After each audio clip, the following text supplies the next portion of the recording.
दोस्तों नमस्कार, बहुत स्वागत है आपका चौकस भारत में। मैं आपका दोस्त ब्रजेंद्र। आज हम बात करेंगे बिहार के राजनीति के रणछोड़ शहंशाहों की। दरअसल रणछोड़ शहंशाह इसलिए भी कहना पड़ रहा है कि ऐन वक्त पर ये लोग पार्टी बदलने या पाला बदलने में माहिर हैं या इनके नाम स्वर्णाक्षरों में जुड़ चुके हैं।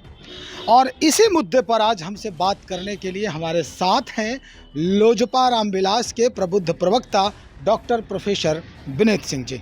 विनीत सिंह जी, आपने भी देखा होगा बिहार की राजनीति को बड़े करीब से। आप भी चूँकि राजनीति से सरोकार रखते हैं, आप भी जनप्रतिनिधि बनने के एक क्या कहते हैं उसको पायदान पर खड़े हैं।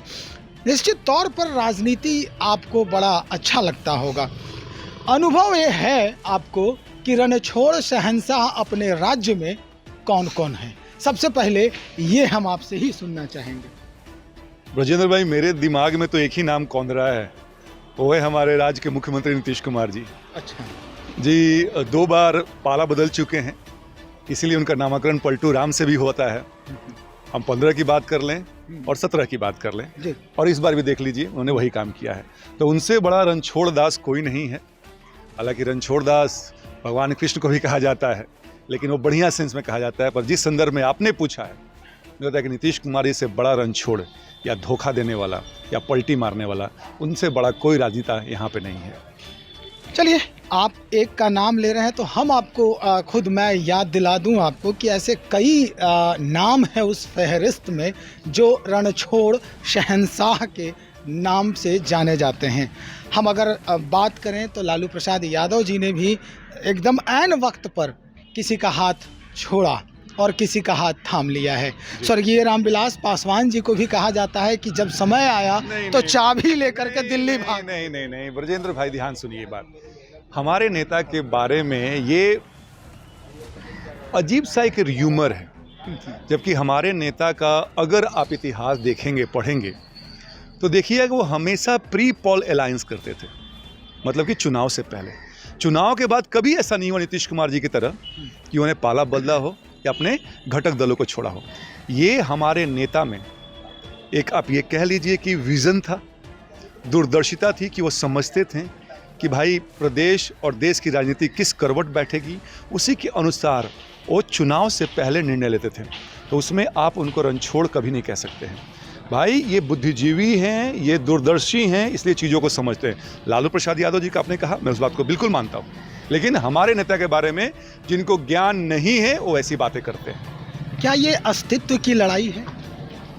इस तरह का माहौल बन जाना, इस तरह से अचानक से किसी का हाथ थाम के हाथ छोड़ देना, ये अस्तित्व की लड़ाई है ना?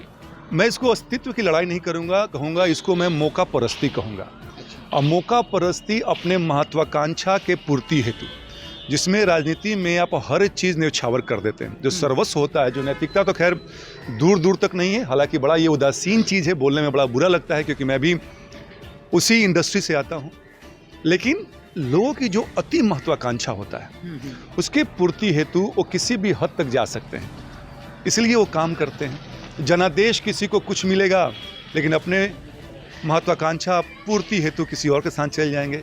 इससे दोनों चीज़ का अपमान होता है। पहला चीज़ जनता का और दूसरा हमारे संविधान का।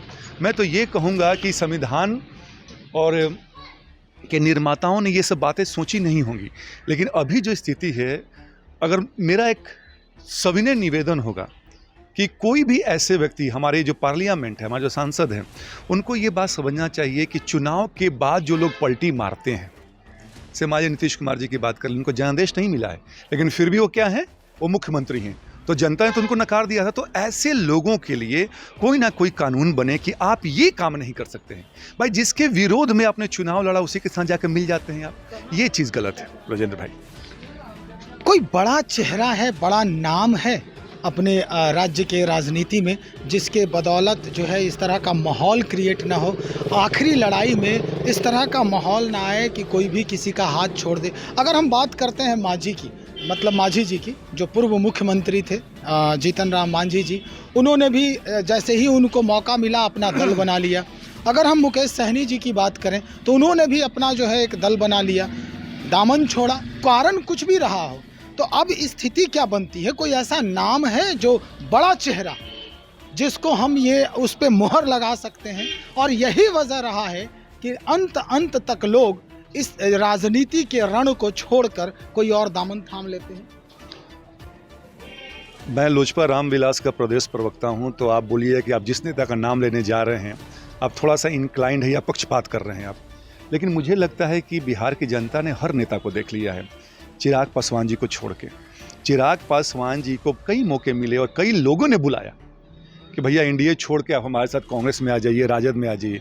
पर चिराग पासवान जी की जो नैतिकता है, जो बुद्धि है, सद्बुद्धि है, उनके बिना पे या जनता के प्रति जो उत्तरदायित्व है उनका, उनके बिना पे, उनके बाबत वो कहीं भी छोड़ के नहीं गए हैं। तो अगर मुझसे अगर पूछिएगा कि अगर बिहार में कोई ऐसा चेहरा है तो इन सब चीज़ों को बंद कर सकता है, हालांकि बंद तो होगा नहीं जब तक कानून नहीं बने, लेकिन जो बिहार की जनता का सम्मान करता है, उनके जनादेश का कभी अपमान नहीं करेगा, तो मुझे लगता है कि मेरे नेता से बेहतर कोई भी व्यक्ति यहाँ पे नहीं होगा जिसके पास ये बुद्धि है कि भाई बिहार और बिहारियों का सम्मान सबसे अति महत्वपूर्ण है। चलिए, जानकारी के लिए बहुत शुक्रिया। हमारे साथ डॉक्टर प्रोफेसर विनीत सिंह, जो आज एक औपचारिक बातचीत हो रही थी हमारी और इनकी कि आखिर में कौन वो बड़ा चेहरा है जिसे हमारे राज्य की जनता मुख्यमंत्री के तौर पर देख सके, उस पर मुहर लगा सके। निश्चित तौर पर अपनी दही को कोई खट्टा नहीं कहता है, इन्होंने भी वही किया है। चिराग पासवान जी के ऊपर ही इन्होंने मुहर लगाया है और अपने दल के धर्म को, अपने प्रवक्ता होने के धर्म को बखूबी निभाया है। हम और लोगों से बात करेंगे इस बनिस्पत और जानने का प्रयास करेंगे कि और लोग अपने पार्टी के हिसाब से क्या कुछ कह रहे हैं। तब तक इंतज़ार करें, बने रहें हमारे साथ। बहुत शुक्रिया आपका।